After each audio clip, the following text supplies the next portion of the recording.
I've been a big fan of this young man for a while, and thanks to Maxon, our platinum sponsor, they've helped get him out all the way from Hamburg, Germany. That's 24 hours on a plane that I would not want to do, but we're very grateful to have him here. Our next speaker loves cycling, hiking and drinking coffee. He loathes SUV car drivers in Europe, and when stuck sitting next to someone who is coughing or sneezing, not a fan, and the feeling you have just missed a bus or a train and you can see it leaving without you. Fun fact, he lost his spleen in an accident, so maybe we'll solve that mystery at the after party. Ladies and gentlemen, thanks to Maxon, please welcome VINCENT SCHWENK.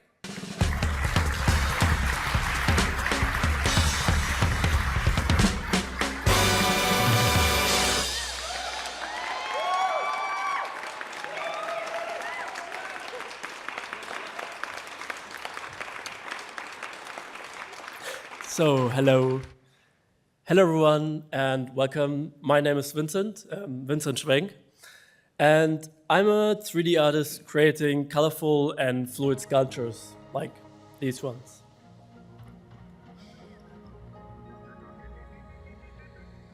Or these one.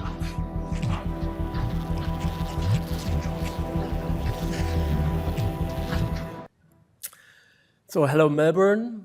Hey mate, I have been in Australia before, and I have to say I burn quickly. I have been here 15 years ago. I went to New Zealand for hiking as well, and I had a layover at the Sydney, and I went to the opera and took this picture of a guy taking a picture of the opera. And also I learned a lesson that you burn quickly here, so note to that. But yeah, for everyone who doesn't know me, I made a super quick show reel, which I want to show you.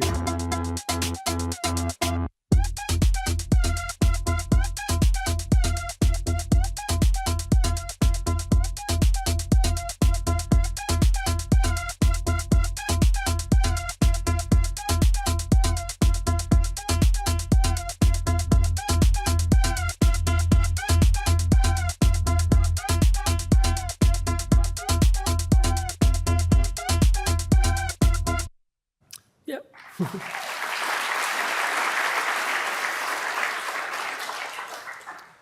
And I have been speaking at many festivals before, and I've seen many talks before, and the thing I learned from all the stuff I've seen, that the most interesting part for me was the inspirational part and the personal struggle of the artist or the studio. And this is a new presentation, and in this one I will try both. And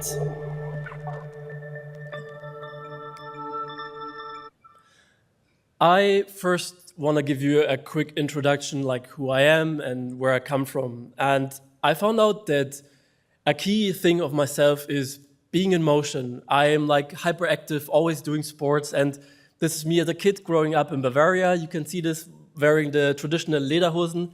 Like we have this there at home, and we have snow. And I started skiing when I was 3 and really loved that. And also in addition to this, I already loved making films. When I was small, I made my first stop motion videos with my Lego toys and with my camera of my parents.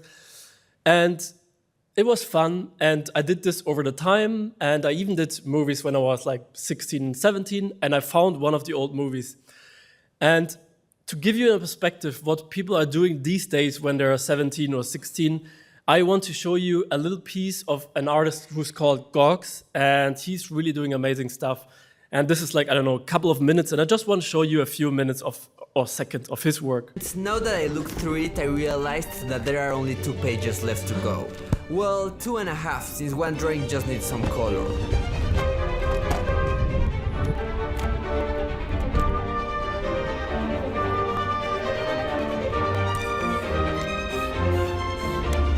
Oh, sorry, needed some color. So today I'm going to finish a sketchbook in 24 hours. Yeah, so, and now in the comparison, what I did at the same age. It's called easy cooking.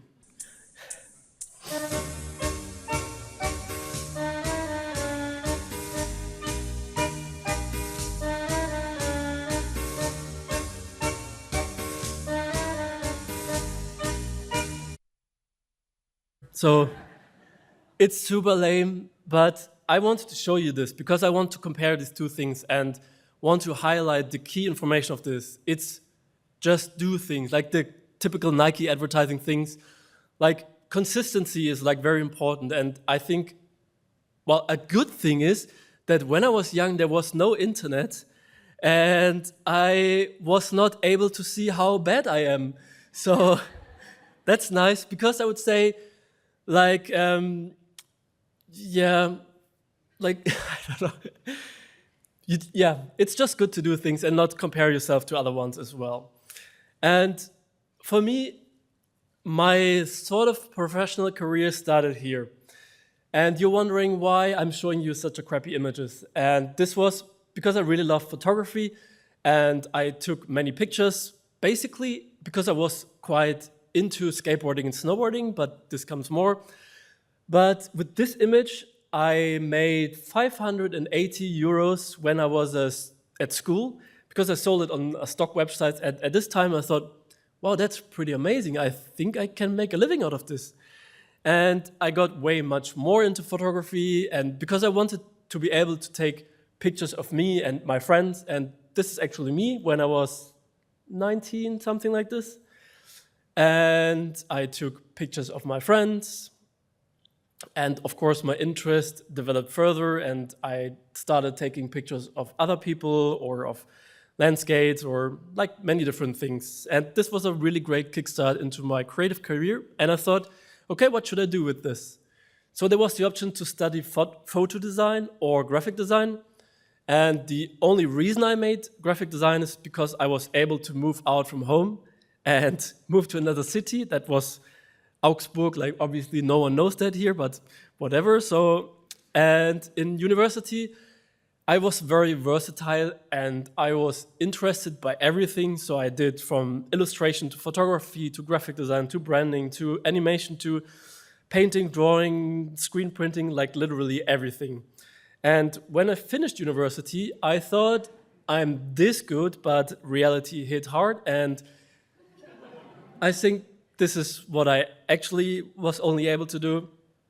But I always tried to stay strong and motivated and just keep doing my stuff. Then I moved to Hamburg for a job, and this was in a branding agency, and this was not the right job. Neither was working in an agency for me. I didn't like how it worked there, so I quit my job and started my own career. And instead of working from 9 to 5, I'm now working 24/7. Yeah, but going back to 2015 is where I quit my job and I thought, okay, what do I really like? And I came up with 3D. So I really put a lot of effort in this and teach myself everything what I could do. And I have to say, this is a long journey. 3D is very time consuming and not too easy to learn. And also back in the days was more difficult because there was not much teaching stuff online. But this is a comparison of 10 years of progress. And I have to say that all overnight success takes about 10 years. And so, but back then I was a bit younger, way more stupid, and always open for new things. And you can already see my passion, which is cycling. I love it. And I thought I would be able to make my move from one flat to the other by bike, and I nearly crashed in the tree here. And talking of crashing, I also did downhill mountain biking, and that's also me. Oh. Yeah, but these days I do more of road cycling, which is less dangerous. And also from this time, this is my first computer, and this was a huge investment for me. Back then I paid 1,626 euros, which is about 2,600 Australian dollars. And back in the time, this was really a lot of money. Like now, if I look back and look at just one single GPU, that's nothing. But I have to say that you have to spend money to make money. And I really learned this over my career, and this is like super important. But also, back then, I started with Octane, and I was so amazed with how fast things are going, and I could finally do stuff interactively because I like photography. I like to move things around and see how it looks in real time. And because I was so amazed, I thought, I think I should buy NVIDIA stocks because only GPU rendering went on NVIDIA cards. And I think this was my best business decision so far. And I looked it up. I bought the stock for €3.87. And yeah, I unfortunately didn't buy many, but they're good enough. So yeah, but coming back to the topic of my presentation. As creative people, we often get stuck. And I want to talk about how to have fun and also the ultimate combination of everything I have learned so far. And I want to talk about how to keep the joy of creating while talking about the things I've learned. And the first thing is, talking about things is not doing things. And there's this nice rule by Malcolm Gladwell, and he said that you need 10,000 hours to be able to master a thing which you want to learn. And hopefully I'm close to that date. I don't know yet, but again, this was a long journey, and I want to quickly guide you through this. I started with dailies, and I loved it because it had so many advantages. I could learn the software. I became quicker in all the software. I was able to finally show the world my thoughts, ideas, and sketches. And I could connect with the community online. So Instagram is the best was the best platform for me. And because of this stuff, what I did there, I quickly got my first jobs. And this also helped me a lot to develop my own style. You can see that some of the work from back then doesn't really look like what I'm doing now, but I think overall you can already understand a little bit of where I come from. You see my graphical approach and the flat and bold colors, and yeah, I want to jump forward in time, and I selected a few dailies which are these days not dailies anymore because they're so time consuming, so at least they're weeklies.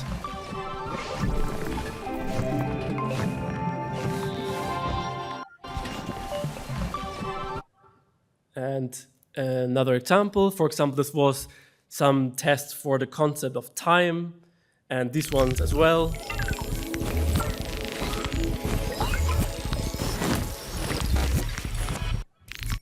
Or exploring around more with different techniques, materialities, motion, and lights. Or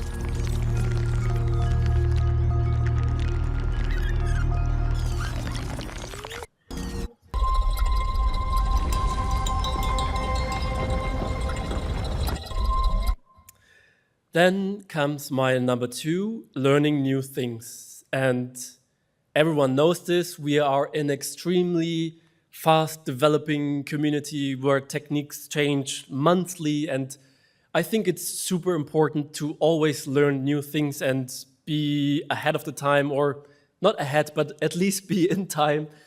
And I am currently on the C4D Redshift Octane side, but because there are so many interesting developments, I think it's also interesting to look on the other side of the boat, because the grass is always greener, not on the other side. And I even tried to learn Houdini, and I had the Grandmaster Moritz from Entagna who tried to teach this to me. And I managed to do some renderings which are not too bad, but overall I have to say my brain is not good enough for Houdini. I don't know. It's difficult. I didn't give up yet, but that's my current state. So obviously I played around with AI as well, and I don't want to use AI as a stupid, simple tool where I just try to prompt things. I want it to be a tool which helps me to, find new images. For example, the image on the left is a rendering which I did in Cinema 4D, and I put it into Midjourney, and I wanted to see what the AI thinks of my work, and I came up with this interesting alternative, as well as this one, where the left image is for myself and the right is an AI interpretation. And for me, this sparks new ideas, could give me some inspiration and feedback, and perhaps I'll copy some of the shapes or shaders into my own work. And another example is where I even made an animation, and I just took the first frame, put it into Runway, and I wanted to see how my work looks with a more liquidy taste, which I really like, and it's quite hard to do in cinema. And also hair is quite difficult to do in cinema, so another example. Yeah, I like these tests and examples, but forwarding to number 3, balancing screen time. And for me, it's really important to not always sit in front of the computer, because again, 3D is so time-consuming that we spend so much time there that I really enjoy being off from the screen, being outside, and doing things which just make me forget my phone.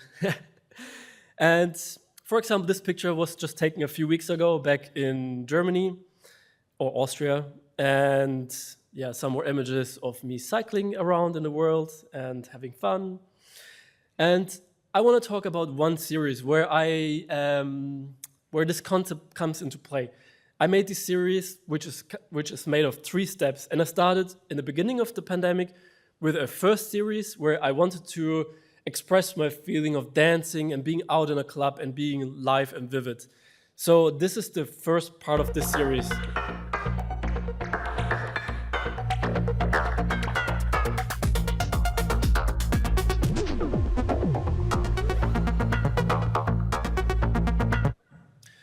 And after a year of break, I came back to the same topic and continued to work on this, and I added more garment and more fabrics. And this is the second round.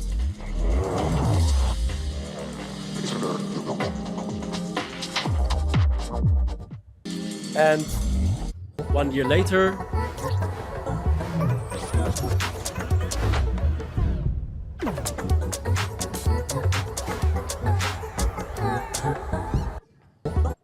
this was the third round, and I did the third round because I was asked by a Chinese museum to do these extra 3 animations so that they were shown in this exhibition. And the cool or interesting thing is that they even made these little puppets out of my renderings. So again, it's always nice to see the digital stuff in the real world. And when I'm talking about the screens here, I quickly want to slide in this screen. I'm still super happy that I was asked from Maxon back in, I don't know when, our version 26 to do the opening scene. And as you know, cinema crashes a lot. And back in the days, I was always happy when it crashed and I could reboot it and see my own work there. And number 4, inspiration can come from everywhere. And I love traveling and I love taking pictures. And these were some images when I was back in Japan, and I would have swapped these images out if I still had time. If you follow my Instagram, you've seen that I took many pictures of Melbourne. I get so much interesting inspiration here, and hopefully renders will come out of this as well. And an example for this was when we were in Japan. I really liked the food, and I did this little animation.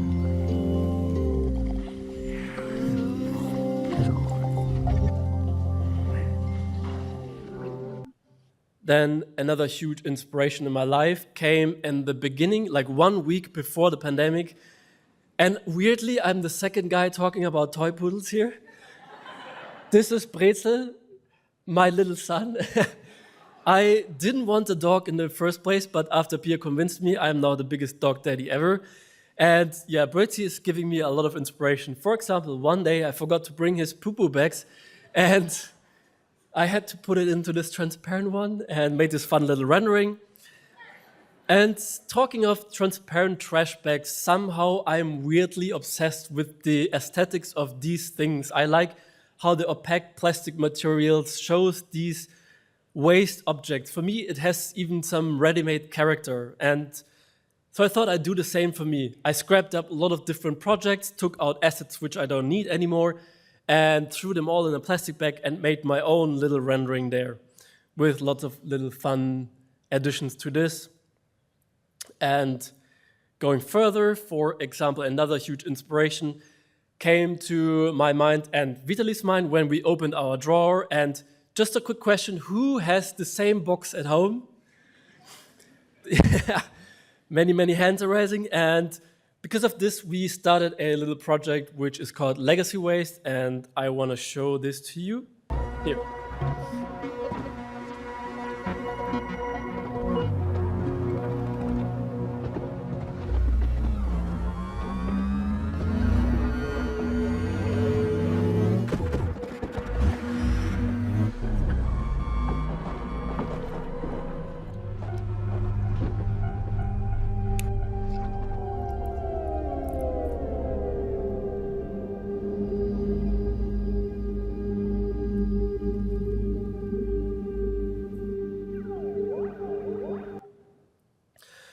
So what I usually do is, what I usually do is, when I'm doing a project, I like to do everything around. I like to document things. I do like to do still renders or just render assets out of that film. And sometimes these assets do even perform way better than the original film, which was the case in this one, where I made these renderings. Where I made these renderings, and they performed way better on Instagram than the final one. But yeah, so it's always nice to make a whole package. And a next thing which I'm really inspired by are rocks and stones. And I have many of these images on my phone. And also I did a lot of renderings with this topic, and I just selected a few of them. And here just two.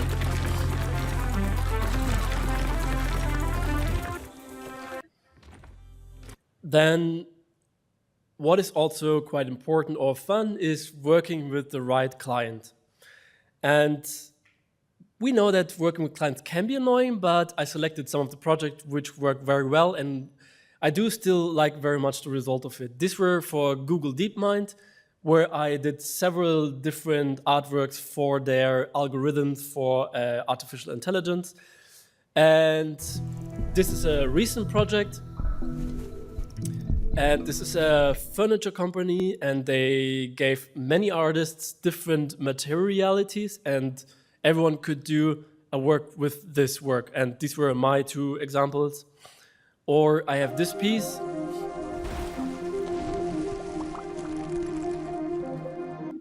Which was like a super quick, like only 2 days job, but I still liked the result and the client was happy. So that's nice. Then number 6 is repeating yourself and accepting it. And I know I do this, and people also realize that I copy, I'm repeating myself, but yeah, I don't know. Sometimes I do really like things. For example, a while ago, I was really fascinated with ropes. So I did many ropes renderings, and probably most of you do know me for squishy stuff, and I don't know why I love it so much, but I love squishy. And also the combination of this abstract and weird motion with the reality of the realistic materials and textures is what I just love. Yeah, but I know I can't always do the right thing, so it is really hard to stay relevant. And this also gives us a lot of pressure. But coming to my next point, collaborating with people, and this is also very great. And I did many interesting collaborations, but I want to highlight one very important one. And this is together with Vitali Grossman. And back in 2016, we know each other from our internship at Seesucht, and after that, we managed to find time together, took 3 months off from our day jobs and sat together and did this piece. And this was really like the kickstart to our career. Before that, no one knew us, and after that, somehow everyone knew us. And this is a long video for a music festival in Hamburg, but I made a little cut down, so if you missed this, I will show you this one.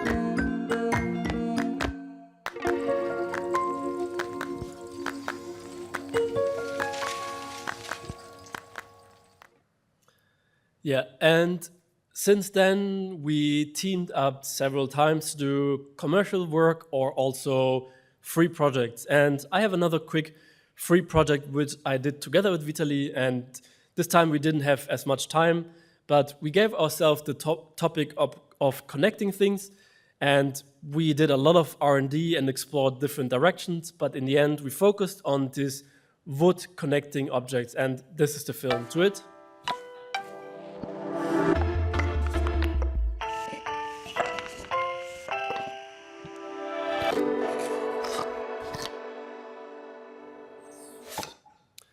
Yeah, then going to my next topic. Sharing is caring. And I am doing a lot of tutorials and I try to share my knowledge. And I'm doing this on YouTube or on Patreon, where I already since 5 years, which is crazy to myself as well, teach Cinema 4D and mostly Redshift and a lot of design stuff. And here are some examples from there and more examples where we talk about soft body simulation, shaders, lights, and so on and so on. And I even have our own website where you can watch some stuff. And I have a Gumroad store, and again, sharing is caring. I want to share with you my latest product, which is a model pack. And if you go to my Gumroad page and use this discount code, you can just download the whole pack for free and do whatever you want with it. And I give you a second to take out your phone and take a picture of the code. Yeah, thanks. But I don't only teach online, I also really enjoy teaching face-to-face, and I do this at workshop or at universities. And I want to talk about one project which I did at the University in Neckar in Switzerland. And I had a class for only 5 days. I have to really stress that out. They only had 5 days. And what they did was really amazing. So I gave them the topic of doing something which calms them down or which is like nice for them. And here's a little collage of the final renderings of all the students. And also in the end, the whole thing was presented at the entrance of the university at this big screen. And yeah, I am quite proud what they managed to do in such a short time. And again, to spice things up and make things interesting, I want to show you what I did at the same age and the same university level. This is my work and it's already over. But I would say if I can make it, you can make it definitely too. And also, don't compare your day 1 to someone's day 1000. Then number 9, don't copy other artists, be influenced by them. And I see a lot of people being inspired by my work, tutorials, and so on, but I'm also inspiring totally other fields of creativity. And I found this nail artist, and she did these finger things because of my rendering here, which I really loved. And weirdly, another nail artist did also one thing here. So it looks like I'm inspiring a lot of nail artists. Then working nearly for free doesn't work. And I had to learn this the hard way. I did this many times where clients talk to me, yeah, we have a little budget, but we don't have but you can do whatever you want. You can be super creative. This is a portfolio piece for you.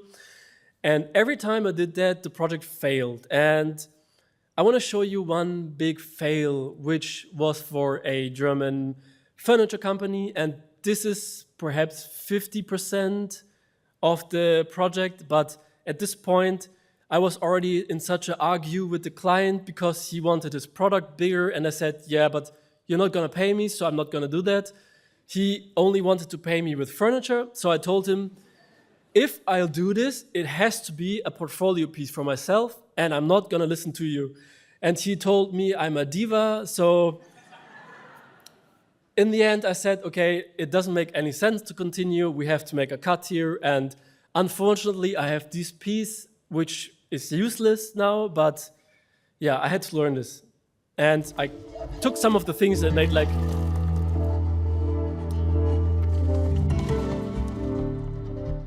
yeah, at least some little fun things came out of this. Then number 11, sometimes it just has to pay the bill. And you never see this kind of work on my website or on any social media because I don't want people to think that I do this stuff. And I don't especially want clients to book me for that stuff. And this was also like the source which I did always. I never showed work which I didn't like. And these days I never get booked for weird stuff. But when I was younger, I did things like this, which looks terrible. But yeah, let's quickly skip that. Number 12, having to deal with all the boring stuff. And this is actually a huge piece. And when you study design, like no teacher is preparing you for the reality of how annoying your job can be sometimes. And especially a freelancer, I'm everything. I'm a producer, I'm an accountist, I'm a lawyer, I'm a social media one, I'm an artist, I'm everything. And this can be super annoying. And one very annoying thing are video calls. I really don't like them, especially because I'm German, where like everything has to be precise and quick. And like every 30 minutes call, I can summarize in an email, which I read in 20 seconds. And then you hop on a client call and you wait 20 minutes. And then, yeah, we have a budget of 500 euros. Like, congratulations. Wasted my time. Goodbye. And yeah, also having to deal with all the social media and emails, and yeah, fame has two sides, so this can be quite time consuming. Also, I'm not the most technical guy. I come from drawing with a feather, being like super creative, but sometimes your machine crashes or cinema crashes or the screen is broken or everything is broken together and you're stressed out, and yeah, this can be struggling. And talking of struggling, this is the biggest struggle with myself. And I felt that the pressure to constantly having to produce things can make you forget to, like, why you are creative in the first place. And yeah, there is a lot of pressure in the community, like always having to deliver. And in addition to this, I have the thing where I think I got a trauma from this accident. It's not this picture, but it happened while snowboarding. And at that accident, I lost my spleen. This was a very heavy, I have a scar through my whole body here. And this was the start of my health anxiety or overall anxiety. And it developed over the years. And with the pandemic, it got worse. And now, since 2 years, I had a panic attack, and at that attack, I started to get super dizzy in the head, and since then, it stayed with me. So I feel dizzy 24/7 since more than 2 years now, and I did so many things against this, and I don't only want to see this negative, I also want to try to highlight some of the positive things which I learned in that period. I really read so many health books and heard so many podcasts, and I changed a lot of things in my personal way. So I work less, I try to do more balance. I didn't sleep very well before. Now I do sleep very good because I try to always stick to routines. I try to not have screen blue light at the evening, or for example, the stuff in the middle, it's called a Shakti mat, like acupuncture thing. If you lie down before you go to sleep and spend 20 minutes on a thing, it helps to calm down your nervous system, and it helps you a lot to fall asleep. And also, as much as I love coffee, I had to figure out that I'm hypersensitive and I can't drink coffee after 12 or something like this. So after I made this cut here, my sleep got way better. Then the stuff on your very left is when you put your head into ice water. This is apparently very helpful for everything. So I do this every morning, and I do many more things, so you can talk to me about this at the after party. But I want to show you a quick project which came out of this, when I had the feeling that everything is just too much. And this series is called Too Much is Too Much.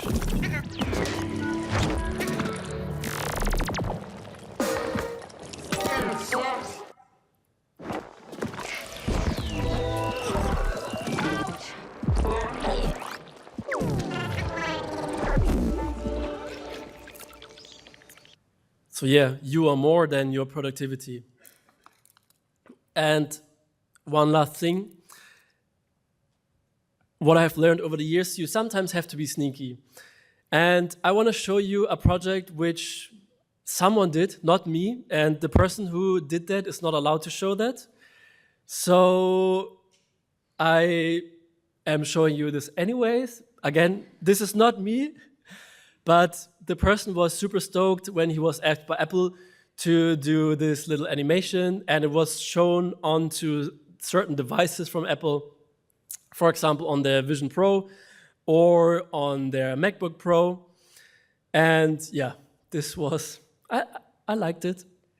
Then, and the very last thing, I have a few, not as many tattoos as James, but I have a little tattoo on my leg, which is actually my logo, the smiling sun. And I thought it would be really funny to print these out as water stamped tattoos. And you can put them on your arm and we can be tattoo buddies. If you meet me, I have tattoos with me. And I am at the end of my presentation. So thank you very much for listening and have a good time.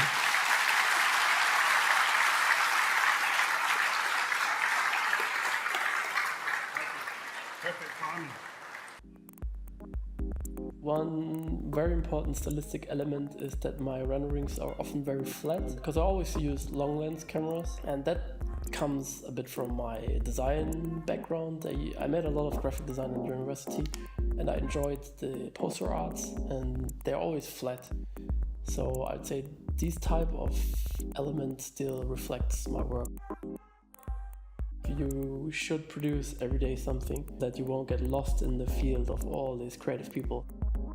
You really have to focus on your own style and try to come up with new things, and that definitely takes a lot of time. It takes some R&D, some research in the software, and for me also important, I try to be influenced by my environment and by nature, and I try to take these inputs and implement them in my 3D work. Yeah, I'm trying to follow my instincts and my tastes, and it changes over time. My career always moved around.